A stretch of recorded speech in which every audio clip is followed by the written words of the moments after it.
ಸಂವಿಧಾನ? ನೋಡ್ರಿ, ಗಾಂಧಿಗೂ ಅವ್ರ ಸಂಬಂಧ ಇಲ್ಲ.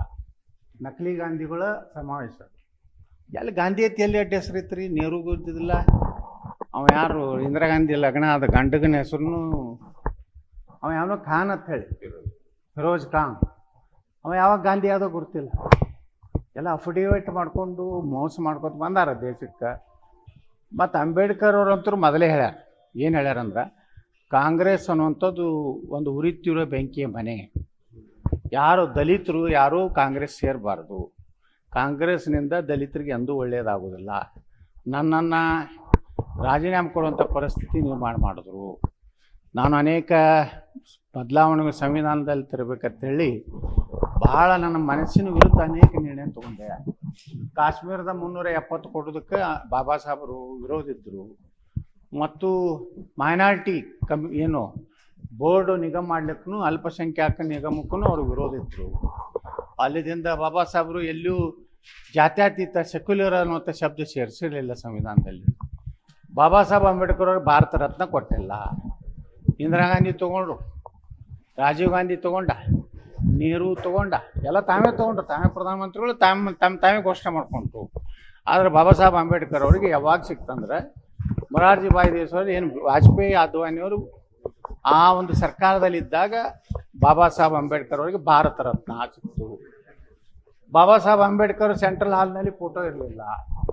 ಅದು ಸಹಿತ ನಮ್ಮ ಸರ್ಕಾರ ಬಂದಾಗನೇ ಕೇಂದ್ರದಾಗ ಮೊರಾರ್ಜಿ ಭಾಯ್ ದೇಸಾಯಿ ಸರ್ಕಾರ ಬಂದಾಗ ಬಾಬಾ ಸಾಹೇಬರು ಫೋಟೋ ಹಾಕಿದ್ರು. ಬಾಬಾ ಸಾಹೇಬರಿಗೆ ಅಂತ್ಯಕ್ರಿಯೆಗೆ ದಿಲ್ಲಿಯಲ್ಲಿ ಸ್ಥಳ ಕೊಡಲಿಲ್ಲ.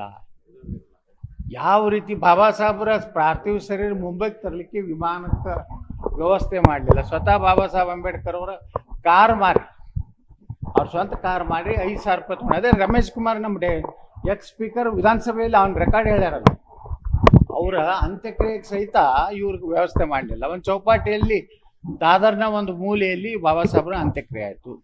ಇವತ್ತೇನಾದರೂ ಸಂವಿಧಾನಕ್ಕೆ ಬಾಬಾ ಸಾಹೇಬ್ರಿಗೆ ಗೌರವ ಕೊಟ್ಟಿದ್ದು ನರೇಂದ್ರ ಮೋದಿಯವರು. ಪಂಚತೀರ್ಥಗಳನ್ನು ಮಾಡಿ ಬಾಬಾ ಸಾಹೇಬ್ರು ಕಲಿತಂಥ ಲಂಡನ್ನ ಅವರ ಶಾಲೆ ಕೋಣೆ ಇರ್ಬೋದು, ಅಧ್ಯಯನ ಮಾಡಿದ ಕೋಣೆ ಇರ್ಬೋದು, ಅವರ ಕೊನೆ ಉಸಿರೆಳೆದಂಥ ದಿಲ್ಲಿ ಮನೆ ಇರ್ಬೋದು, ಮಾವು ಮಧ್ಯಪ್ರದೇಶದ ಮಾವುದಲ್ಲಿ ಅವ್ರು ಜನ್ಮ ಎಲ್ಲಿ ಆಗಿತ್ತು ಬಾಬಾ ಸಾಹೇಬ್ರದ್ದು, ಅದನ್ನು ಈ ರೀತಿ 5 ತೀರ್ಥಕ್ಷೇತ್ರ ಮಾಡೋದವ್ರು ನರೇಂದ್ರ ಮೋದಿಯವರು. BJP ಬಂದ ಮ್ಯಾಗ ಒಂದೂ ಸಂವಿಧಾನದ ತಿದ್ದುಪಡಿ ಮಾಡುವಂಥ ಹೀನ ಕೆಲಸ ಮಾಡಿಲ್ಲ.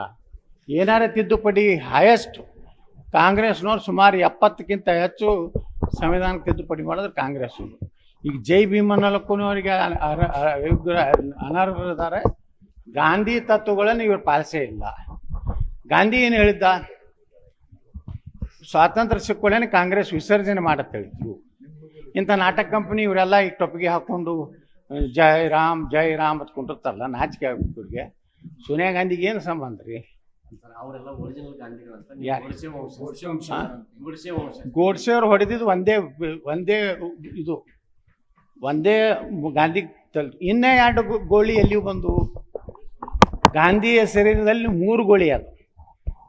1 ಗೋಲಿ ನಾಥುರಾಮ್ ಗೋಡ್ಸೆ ಅಂತ ಇದನ್ನು ಒಪ್ತಾರೆ, ಕೋರ್ಟ್ನಾಗೆ ಆಗೈತಿ. ಇನ್ನು 2 ಗೋಳಿ ಯಾರು ಹೊಡೆದ್ರು? ನೆಹರು ಹೊಡ್ಸದ? ನಮಗೆ ಸಮಸ್ಯೆ ಐತಿ, ಜವಾಹರ್ಲಾಲ್ ನೆಹರೂನೇ ಗಾಂಧಿನ ಹೊಡ್ಸದ. ಯಾಕಂದ್ರೆ ನೆಹರೂಗೆ ಒಟ್ಟು ಸರ್ವಾಧಿಕಾರಿ ಆಗ್ಬೇಕು ಅನ್ನೋಂಥದ್ದಿತ್ತು. ಅದಕ್ಕೆ ಗಾಂಧಿನ ಹೊಡ್ಸದವರು ಗೋಡ್ಸೆನ ಗುಂಡಿಗೆ ಪ್ರಾಣ ಹೋಗಿಲ್ಲ. ಇನ್ನು 2 ಗುಂಡುಗಳವು ಯಾರು? ಇದು ಕೋರ್ಟ್ನಾಗ ಆಗಿದ್ದಿದ್ದು. ಬ್ರಿಟಿಷ್ ನ್ಯಾಯಾಧೀಶರ ಮುಂದೆ ಆದಂಥ ವಾದ ವಿವಾದದಲ್ಲಿ ಇನ್ನೂ 2 ಗುಂಡುಗಳು ಯಾರು? ಹಂಗಾದ್ರೆ ನೆಹರೂನ ಹೊಡ್ಸ್ಯಾನ. ಗಾಂಧಿನ ಹೊಡ್ಸೋದವ್ರು ನೆಹರು. ನಾಥುರಾಮ್ ಗೋಡ್ಸೆ ಒಂದೇ ಹೊಡೆದಕ್ಕೆ 2 ಬೇರೆ ಬೇರೆ ಕಡೆ ಬಂದು.